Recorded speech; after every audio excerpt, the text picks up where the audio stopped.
Olá, minha querida família de fé.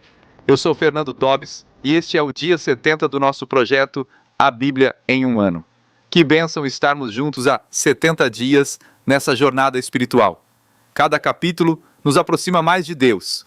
E hoje continuamos com palavras de Jesus sobre arrependimento, paciência, o crescimento do reino e a importância de permanecer firme até o fim. Escreva nos comentários: Senhor, dá-me um coração que frutifica.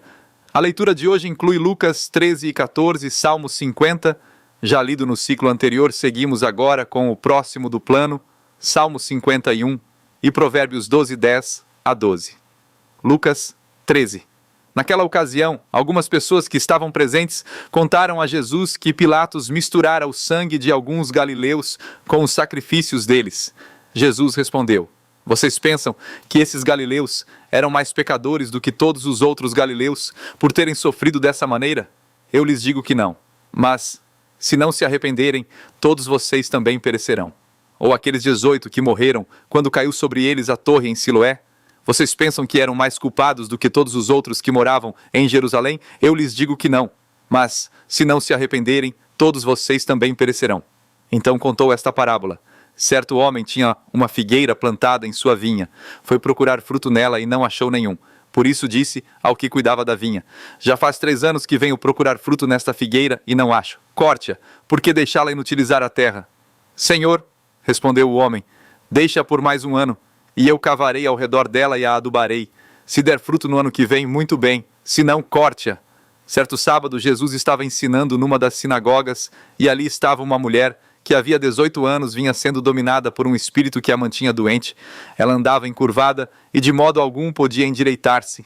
Ao vê-la, Jesus chamou-a à frente e lhe disse: Mulher, você está livre da sua doença. Então lhe impôs as mãos. Imediatamente ela se endireitou e passou a louvar a Deus. Indignado porque Jesus havia curado no sábado, o dirigente da sinagoga disse ao povo: Há 6 dias em que se deve trabalhar. Venham para ser curados nesses dias e não no sábado. O Senhor lhe respondeu: Hipócritas, cada um de vocês não desamarra no sábado o seu boi ou o seu jumento do estábulo e o leva dali para dar-lhe água. Então, esta mulher, uma filha de Abraão, a quem Satanás mantinha presa durante 18 longos anos, não deveria ser libertada daquilo que aprendia, mesmo que fosse no sábado. Tendo dito isso, todos os seus oponentes ficaram envergonhados. Mas o povo se alegrava com todas as maravilhas que ele estava realizando. Então Jesus perguntou: A que é semelhante o reino de Deus? Com que o compararei? É como um grão de mostarda que um homem plantou em sua horta. Ele cresceu e se tornou uma árvore, e as aves do céu pousaram em seus ramos. Novamente ele perguntou: Com que compararei o reino de Deus? É como o fermento que uma mulher misturou numa grande quantidade de farinha, e toda a massa ficou fermentada. Jesus ia passando por cidades e povoados, ensinando enquanto caminhava para Jerusalém. Alguém lhe perguntou: Senhor, serão poucos os salvos? Ele lhes disse: Esforcem-se para entrar pela porta estreita, porque eu lhes digo que muitos tentarão entrar e não conseguirão. Quando o dono da casa se levantar e fechar a porta, vocês ficarão do lado de fora batendo e dizendo: Senhor, abre-nos a porta. Ele, porém, responderá: Não os conheço, nem sei de onde são vocês. Então vocês dirão: Comemos e bebemos contigo, e ensinaste em nossas ruas. Mas ele responderá: Não os conheço, nem sei de onde são vocês. Afastem-se de mim todos vocês que praticam o mal. Ali haverá choro e ranger de dentes, quando vocês virem Abraão, Isaque, Jacó e todos os profetas no reino de Deus, mas vocês excluídos. Pessoas virão do Oriente e do Ocidente, do Norte e do Sul, e ocuparão seus lugares à mesa no reino de Deus. De fato, há últimos que serão primeiros, e primeiros que serão últimos. Naquele momento, alguns fariseus se aproximaram de Jesus e lhe disseram: Saia e vá embora daqui, pois Herodes quer matá-lo. Ele respondeu: Vão dizer àquela raposa: Expulsarei demônios e curarei pessoas hoje e amanhã, e no 3º dia estarei pronto. Mas preciso seguir o meu caminho hoje, amanhã e depois de amanhã, porque nenhum profeta deve morrer fora de Jerusalém. Jerusalém, Jerusalém que mata os profetas e apedreja os que lhes são enviados. Quantas vezes quis reunir os seus filhos, como a galinha reúne seus pintinhos debaixo das asas, mas vocês não quiseram. Eis que a casa de vocês ficará deserta. Eu lhes afirmo que vocês não me verão novamente até que digam: Bendito o que vem em nome do Senhor. Lucas 14. Certo sábado, ao entrar Jesus na casa de um dos principais fariseus para comer, estes o estavam observando atentamente. E diante dele estava um homem doente de hidropisia. Jesus perguntou aos peritos na lei e aos fariseus: é permitido curar no sábado ou não? Mas eles ficaram em silêncio. Então, tomando o homem pela mão, Jesus o curou e o despediu. E lhes disse: se um de vocês tiver um filho ou um boi que cair num poço no sábado, não irá tirá-lo imediatamente? E nada puderam responder a isso.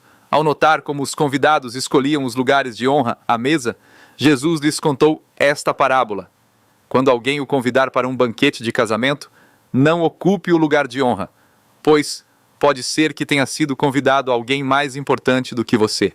Se for assim, aquele que convidou os dois virá e dirá: dê o lugar a este aqui. Então, humilhado, você precisará ocupar o lugar menos importante. Mas, quando for convidado, ocupe o lugar menos importante, de forma que, quando vier aquele que o convidou, diga: amigo, passe para um lugar mais importante. Então você será honrado na presença de todos os convidados, pois todo o que se exalta será humilhado, e o que se humilha será exaltado. Então Jesus disse ao que o havia convidado: quando você der um banquete ou jantar, não convide os seus amigos, nem seus irmãos, nem seus parentes, nem os vizinhos ricos. Se o fizer, eles poderão convidar você de volta, e assim você será recompensado. Mas quando der um banquete, convide os pobres, os aleijados, os mancos e os cegos, e você será abençoado, pois estes não têm como retribuir. A sua recompensa virá na ressurreição dos justos. Ao ouvir isso, um dos que estavam à mesa com Jesus lhe disse: feliz será aquele que comer no banquete do reino de Deus. Jesus respondeu: certo homem estava preparando um grande banquete e convidou muitas pessoas. Na hora de começar, enviou seu servo para dizer aos convidados: venham, pois tudo já está pronto. Mas eles começaram, um por um, a apresentar desculpas. O primeiro disse: acabei de comprar um campo e preciso vê-lo. Peço que me desculpe. Outro disse: acabei de comprar 5 juntas de bois e estou indo experimentá-las. Peço que me desculpe. Ainda outro disse: acabo de me casar e por isso não posso ir. O servo voltou e relatou isso ao seu senhor. Então o dono da casa irou-se e ordenou ao seu servo: vá rapidamente pelas ruas e becos da cidade e traga para cá os pobres, os aleijados, os cegos e os mancos. Disse o servo: Senhor, o que ordenaste foi feito e ainda há lugar. Então o Senhor disse ao servo: vá pelos caminhos e valados e obrigue-os a entrar, para que a minha casa fique cheia. Eu lhes digo: nenhum daqueles que foram convidados provará do meu banquete.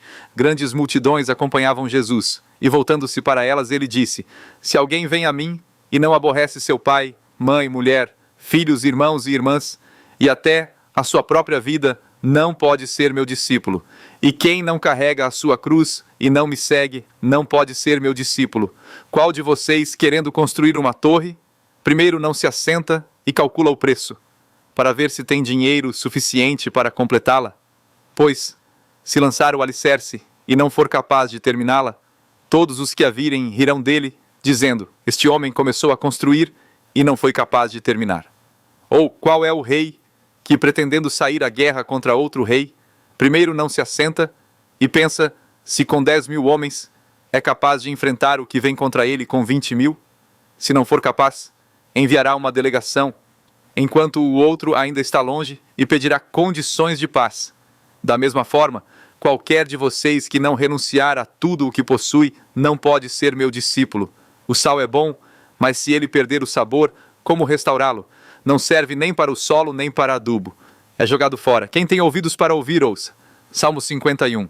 Tem misericórdia de mim, ó Deus, segundo a tua benignidade. Apaga as minhas transgressões, segundo a multidão das tuas misericórdias. Lava-me completamente da minha iniquidade e purifica-me do meu pecado.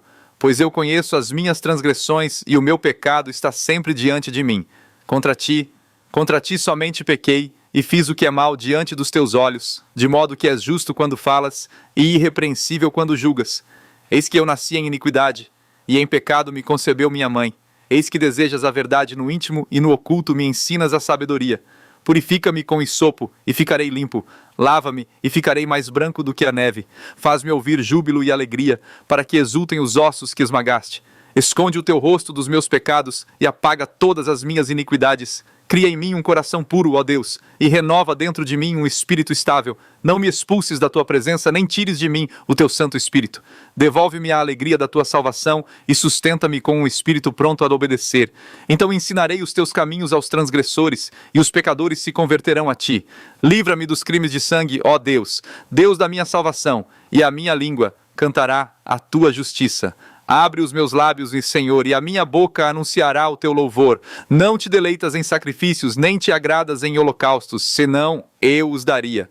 Os sacrifícios que agradam a Deus são um espírito quebrantado, um coração quebrantado e contrito não desprezarás. Ó Deus, faz o bem a Sião, segundo a tua boa vontade, edifica os muros de Jerusalém. Então te agradarás de sacrifícios de justiça, de holocaustos e de ofertas queimadas. Então novilhos serão oferecidos sobre o teu altar. Provérbios 12, 10 a 12. O justo cuida bem dos seus animais, mas as afeições dos ímpios são cruéis. Quem cultiva a sua terra terá fartura de alimento, mas quem persegue fantasias não tem juízo. Os ímpios desejam o despojo dos maus, mas a raiz dos justos floresce. Minha amada família de fé, hoje Jesus nos lembrou do valor da humildade e do verdadeiro discipulado. O reino de Deus é para quem ouve, crê e decide segui-lo com o coração inteiro. Escreva nos comentários: Senhor, eu escolho te seguir todos os dias. Nos vemos amanhã, no dia 71, seguindo juntos, firmes na fé e na palavra.